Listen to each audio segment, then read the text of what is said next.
How do we treat other people?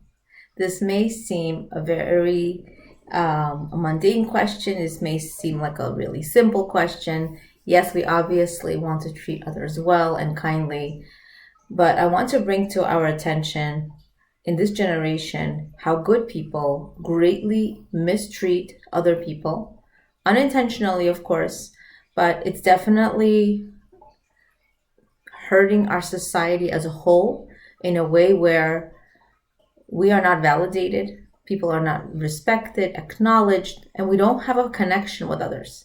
However, we could stop this trend. We could stop this trend by wanting to validate others, respecting them, connecting with them.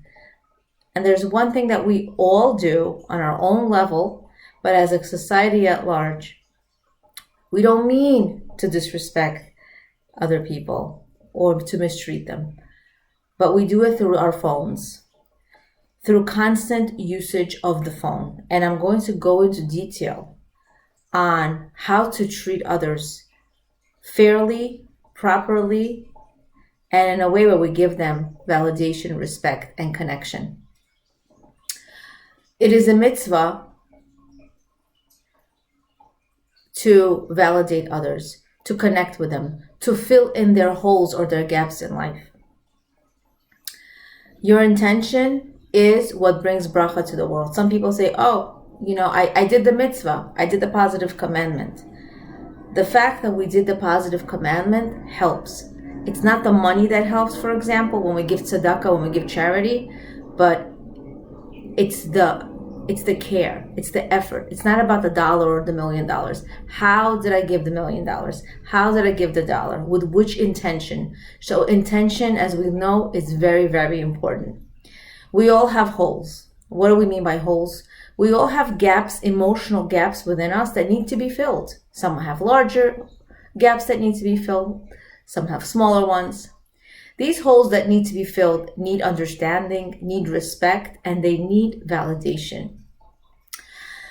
Every time we interact with others, we need to fill in their needs, fill in their needs in every way, as much as we can. And we all have these emotional needs. Hashem is so happy with you if you treat others in a way that is filling them up, that is giving them what they need. We know that when a child wants something, and it may not be something that we want to give them, but because it is so important to them, we're filling them up. Whether it's time spent reading a story with them, it may seem so unimportant to us because we do so much for our kids. We bathe them, we clothe them, we take care of their their nourishment needs. And you want me to spend 5 minutes reading a book? That 5 minutes to a child means so much more than everything else a parent probably gives them, because the child needs attention. So we want to give a person what they need. Another example is when you are hungry. As an adult, if you're hungry, you're hangry, right? You're angry, you don't want to deal with anyone, you don't want to deal with anything. It's really hard to be a nice person if your needs aren't filled up, especially when you're hungry. So when we are filled up, we can attend to our families, we can attend to other people. So there are so many opportunities for us to fill up other people. So many opportunities right in front of our nose. All we need to do is to look up and look and attend to those opportunities. People are so lonely. They're always looking, but we're always looking for distractions. We're always looking for other interests, thinking that there's another life, somebody has it better, somebody, there's an opportunity out there. No, what about in front of my nose? What about the situation that's happening in front of me right now? I always think about how people go to different events and they always spend time taking pictures and taking videos. But when am I actually present in the moment, enjoying this wedding or enjoying this event, connecting to other people, really enjoying what I'm seeing, really taking it in and being present? When is that happening? Oftentimes we're too busy recording, and we have to understand there's a balance. It is a hard balance. But how much of it do I need to constantly record? I'm going to need another lifetime to spend just to watch all these recordings, and I don't have another lifetime. I need to make the most out of my life right now. The truth is, all we need to do is just pay attention to our own life and live life fully. Now, we're all busy, right? We ask somebody, what are you busy with? You're busy. I'm busy. I'm busy. Okay. People look so busy, but what are they really busy with? Looking at how other people live their lives, looking at videos, looking at all this, constantly on the phone. It just makes my life just slip away, and I only have one life to live. We are too busy with our phones. Yes, so much can be done with our phones, absolutely. And now this video is not to tell anybody how to use their phones, but for us to be cognizant of what we're losing out on when we are on our phones, when we shouldn't be on our phones. And everybody lives their own lives, and everybody needs to make that own judgment call. But if we are aware of the hurt, the damage that we're doing to other people, the mistreatment when we're on our phones, even though our phones can do so many great things, like pay bills, watch an amazing recipe, listen to music, answering that important phone call, which it was actually created for, answer that phone call, not all this other stuff, not all these apps and games and all these other things, right? But we have to understand how and when am I using my phone unnecessarily, right? Do I really need to be on the phone right now, or should I make that connection? So much of what we are on the phone for is just artificial, right? We are part of so many WhatsApp groups, so many Facebook groups, so many social media apps, but really, are they all really my friends? These hundreds, thousands of people, are they really my friends? So much of what we have, connections with other people, is just artificial. It's just fake. The connection that we have at the moment is real. So when we are on our phones, we miss out on opportunities to connect to others, to be present with our own lives. Let's pay attention to the cashier that's in front of you. Validate her. Say, wow, thank you so much for working so quickly. I'm sure you're exhausted. Thank you so much. I appreciate you being here.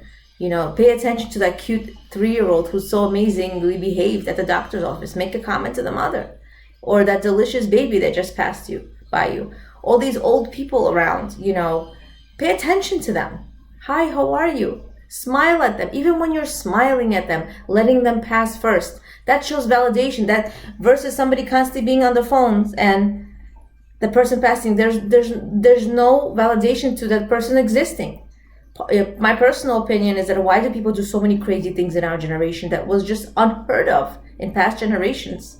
Why? Because people need validation. People need to know they exist. People look different. People try to make a splash in the world. Why? They want validation. They want to know they're acknowledged, right? So much of what we do is artificial, but just look in front of your nose and make it a reality. Acknowledge the realness. Acknowledge people in front of you.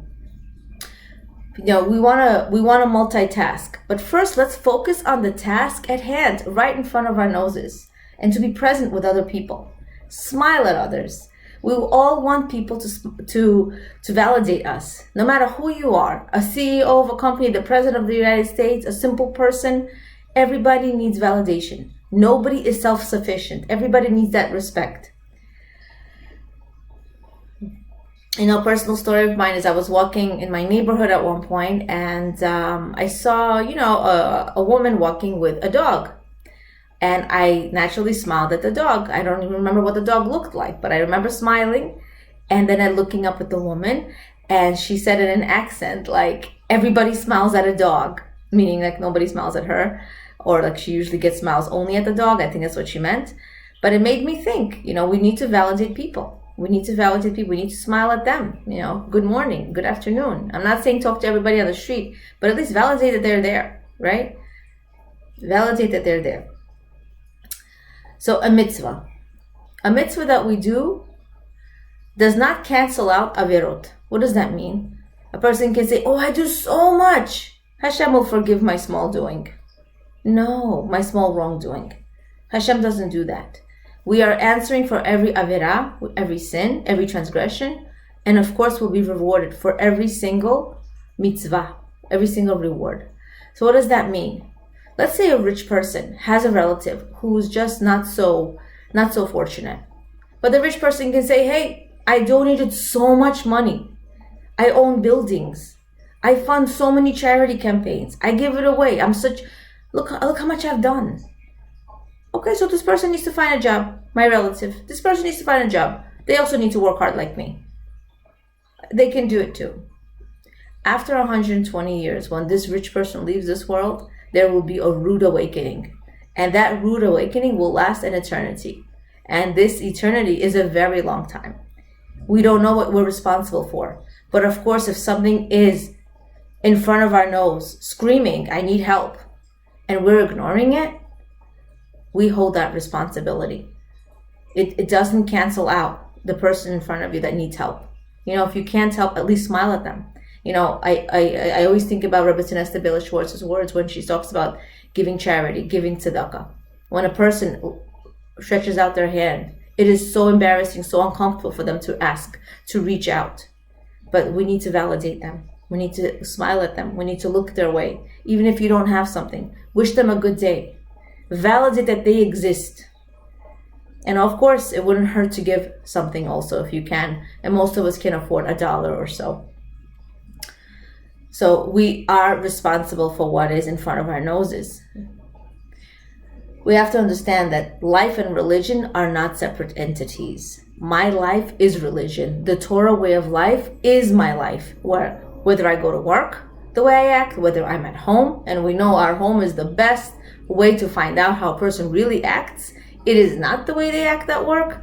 It is not the way they act in the street, because no matter how upset we are, all of a sudden that changes when we step out of our house. It is very easy for us to do that. So if we're doubting ourselves, that's really a huge way, a huge indicator to show us that we can, is the way we act outside our home.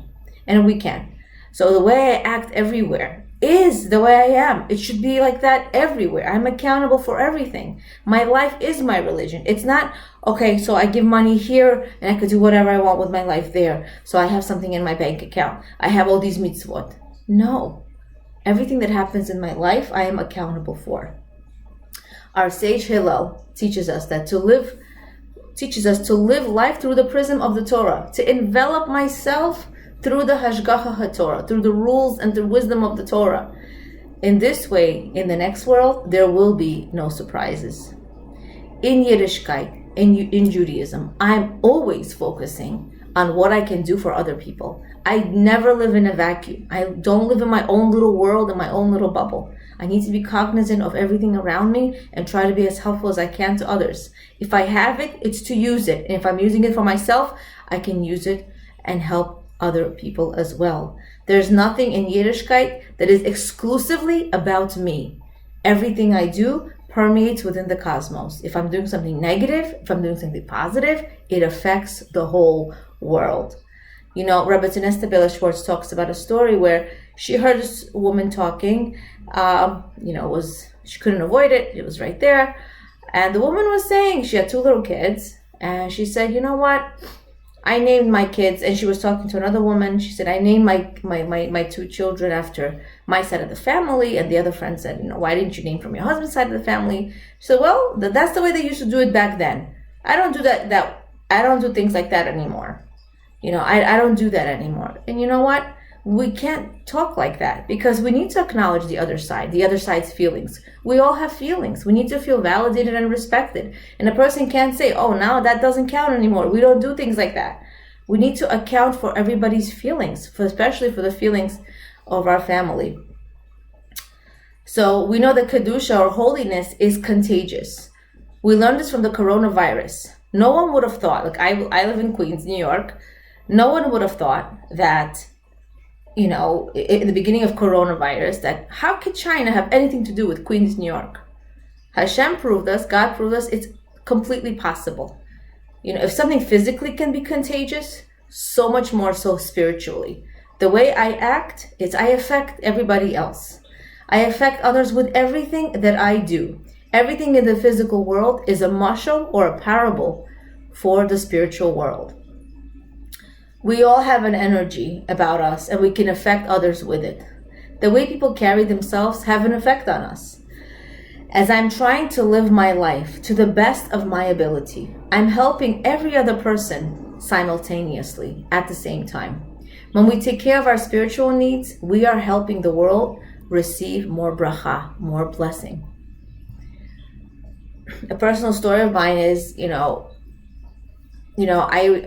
told you that I work in the board of ed. I'm an educator, and I look similar to what I look now in the video. And I've had educators, non-Jews, come to me and say, are you royalty? You look like you're royalty. And they also said to me that they can't curse around me. And I realized, and these are older people as well. And I realized that it's because if a person carries themselves a certain way and treats others a certain way, you create that energy for other people to feed on. So we do affect other people. I'm sharing this story because I only live my own life. It's not to bring myself up so much, but because we all have things about ourselves we're proud of and we're not proud of. So this is one situation that I'm proud of, that I'm glad I permeate that kind of energy. And we can all permeate that energy, give off that energy to other people. I personally feel that we try to escape our own reality so much. What is our reality? The reality is what we have at the present moment. But we try to escape it by planning getaways, trips, vacations, and being on that phone for a different experience. But how about we take that moment in front of our noses, take a moment and experience the reality of today, of right now, because this moment will not happen again. If you're observing Torah and its mitzvot and it doesn't feel good, then you're probably misunderstanding it. The mitzvot that we do should feel good to us. We should feel good about what we're doing. We should not feel arrogant. Oh, I did so much. An arrogant person displays arrogance as the feeling that you are more worthy because you have more or you did more. A person should be overwhelmed with gratitude for the opportunity to actualize their potential. I should feel so grateful to help someone, to be there for someone, not because I'm better or because they owe me or I want to look good, or this is expected of me. No, I should be happy to do it. I should be happy to be there for others. How do we act around our employers? We do our job, we do what we're asked, we show that we're capable, that we're qualified, and that we're dedicated to the task. The employer's key objectives at the moment are our objectives. We want to do to the best of our ability, and we are not on our phones.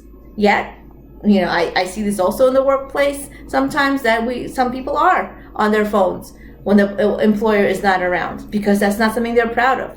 So we want to be proud of what we're doing.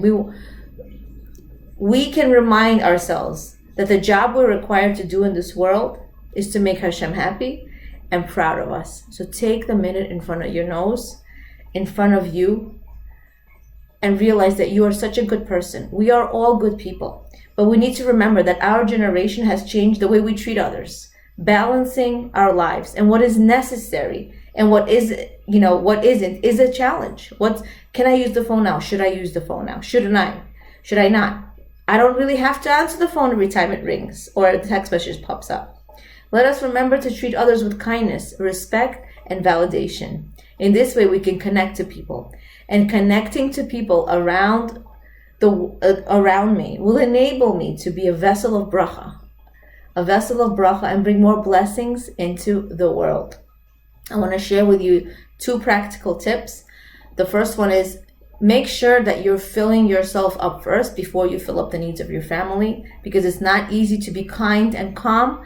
As I've said in my previous videos, it's not so easy to be kind and calm when you're hangry, right? When you're angry, when you're upset. So try to rest, enjoy that cup of coffee, meditate, feed yourself before you fill up other people's needs, your families. And number 2, before you use your phone, ask yourself, is this necessary right now? Maybe it shouldn't be around little children at a wedding or ceremony when you could be connecting to the people around you. Take time for the opportunity to connect instead. Appreciating the insights of Rebbetzin Esther Bila Schwartz and my own Leah Abramov, Being and Becoming. Awakening awareness of your greatness and potential.